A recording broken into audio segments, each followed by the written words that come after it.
Good day, guys, and welcome to another episode of Riding in Tandem. RIT, Riding in Tandem, RIT. With me, RM. And me, Elaine, at sa episode na to, first drive namin ng Baik B40E Trailmaster REV. Ano, ready ka na? Parati naman eh, tara na!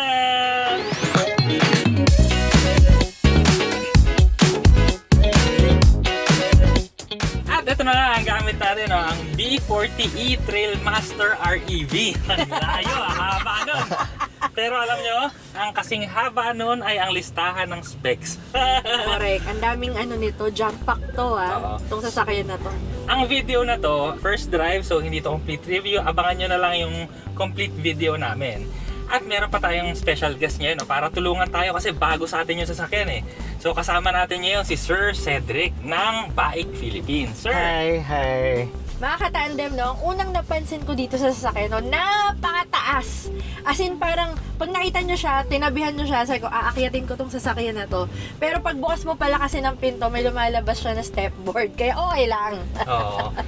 Ako naman kasi unang-una ko, syempre, boxy yung design niya, machong-bacho. Yun nga, yung sabi niya, mataas. Tapos yung mga maliliit na touches ba, yung mga LED, yung mga ilaw, yung design, yung rims niya sa likod. So hindi siya naka steel rims ha, naka full alloy rims din yung spare tire mong nakasabit sa likod. 20 inches yun. Oo. Tapos ito pa, dahil nga Trailmaster to, no, automatic yung gomang kasama niya, all-terrain tires na kaagad. Kaya 'di ba?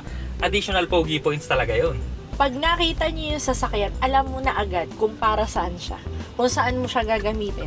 Kasi pang off-roading talaga siya. Yung itsura niya, yung parang hindi ka na magdadalawang isip na ito ba ay ginagamit off-road? Hindi, off-roading Hindi, talaga off-roader siya. talaga, oo. What you see is what you get. Oo, parang straight to the point yung itsura niya.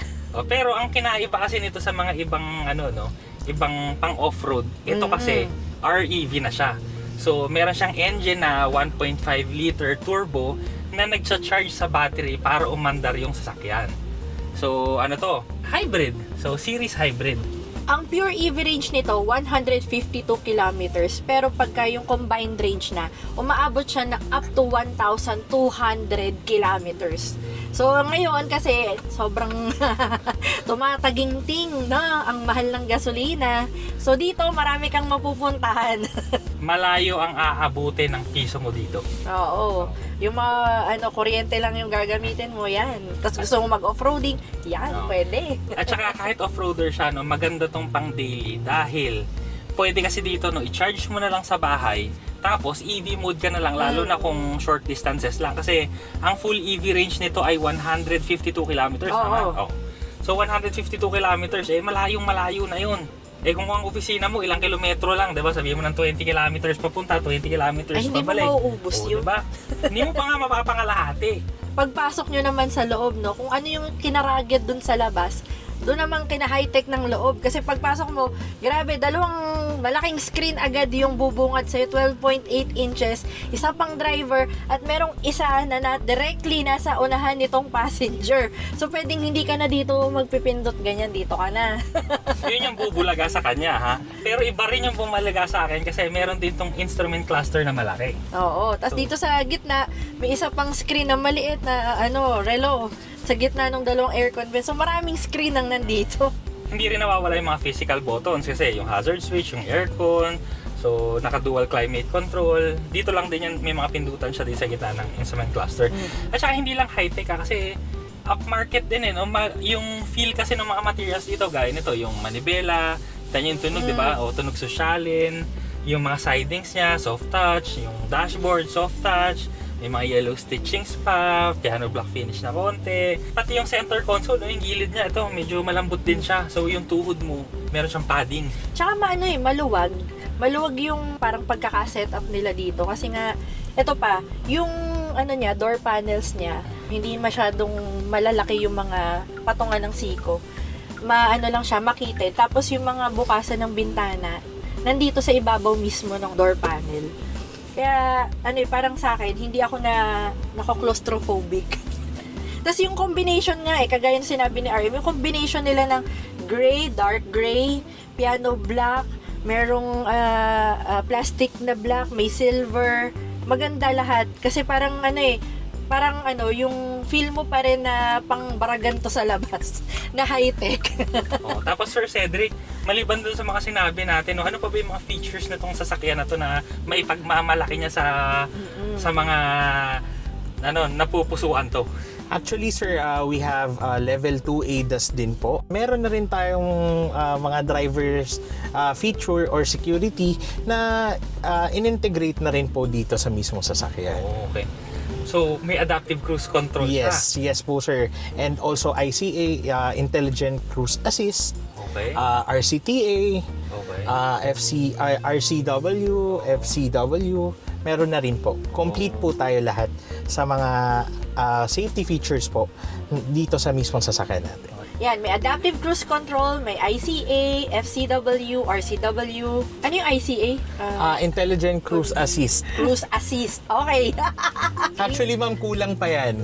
Oh. Yan lang yung nilagay namin na yung tingin namin na is maintindihan ng mga tao kagad pag nakita. Okay. Correct. Pero kapag doon sa mismong settings ng infotainment, mas marami pa po doon na pwede nating iset. Oh, Okay. okay. Ito pa isa kong nakita kasi meron tong tire pressure monitoring system na nandito sa passenger side. So, pwedeng ako na yung tumingin, hindi na siya. Oh. Mababawasan yung trabaho niya. Yan. Maganda, para kami secretary ngayon dito, di ba? Oo. At saka hindi na ako nakaganyan na lang ako, di ba? Actually, meron pa pong mga additional na status po na mismo sasakyan pag pinindot niyo pa po yung co-pilot navigation. Oh, sige. Co-pilot. Yun ma'am, Ito. press mo yan. And then, yung ambient light, pwede nating i-adjust Ayan. dyan. Yung driving information, ma'am, click mo yan yung driving information, ma'am.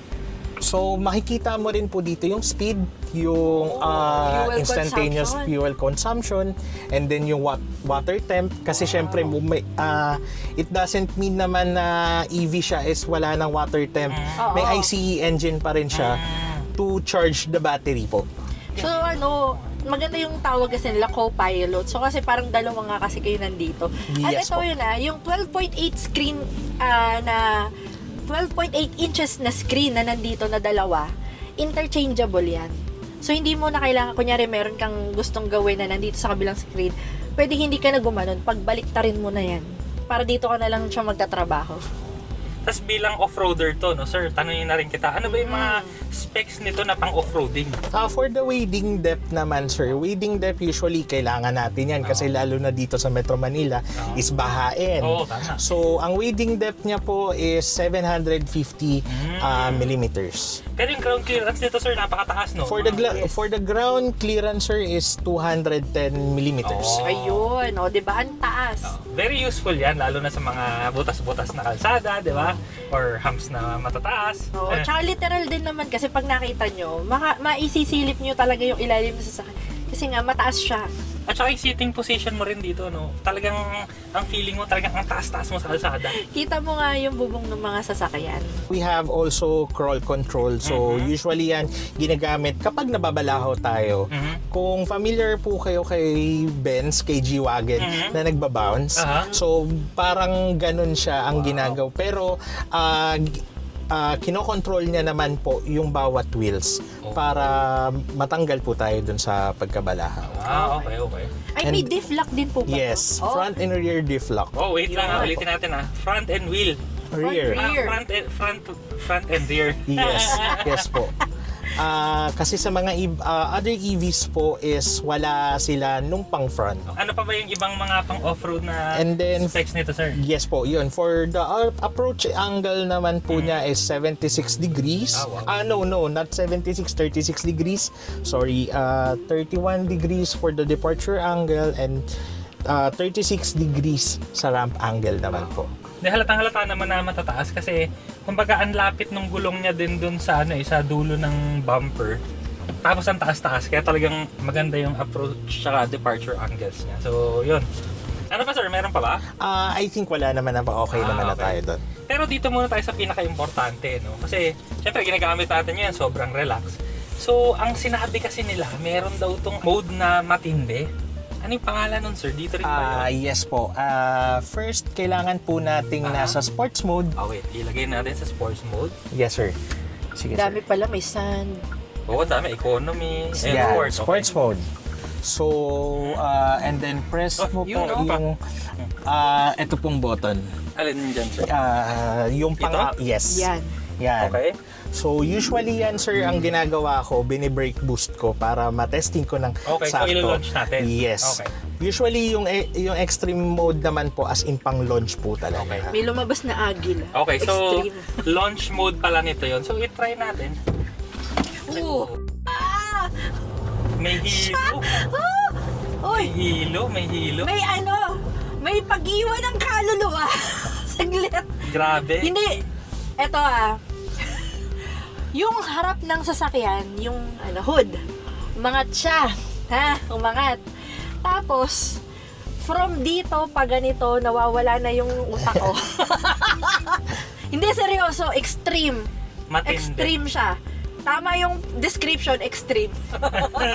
Pero sir, para alam din ng audience natin, ilan yung 0 to 100 kilometers per hour? 5.5 seconds. 5.5 seconds. So talaga siya? Performance car level yung Oo. niya. Pwede ba isa pa? Pero naano ako dun nabigla ako. Yung suspension din ito, napaka-komportable, Oo. napakatahimik. Feeling ko, okay na siguro yun, no? Ito na lang, sige, pagbigyan na lang natin si Elaine dito Kasi sa... hindi ako prepared. Nagulat talaga ako. Alam mo, ito first time kong naka-experience para akong mawawala ng malay. Hindi seryoso. naman. Hindi, yung kasi hindi ako ready. Ah. Hindi ako ready na nagulat ako na ganun pala siya sagwat. Okay, coming from a person na nakasakay na ng Nissan GTR, ha? Oo, at saka, coming from a person na mahilig sa mga roller coaster rides. Hindi to para sa mga may mga sakit sa puso. Sabihin ko na. Paunang drive lang naman to, at least para maramdaman na lang natin siya ulit. So, abangan nyo na lang yung complete video namin. Maraming salamat sa panonood. Sana nag-enjoy po kayo at may natutunan kayo sa video namin. O, next video na. Tara, let's Na-excite go. kasi ako. Oh, grabe. Lakas! Hindi ka makakahingag. Off-roader to, hindi sports car! Grabe, seryoso, grabe. RIT, riding in tandem. RIT, riding in tandem. RIT, riding in tandem. Siksik na impormasyon mula kay RM at Elaine.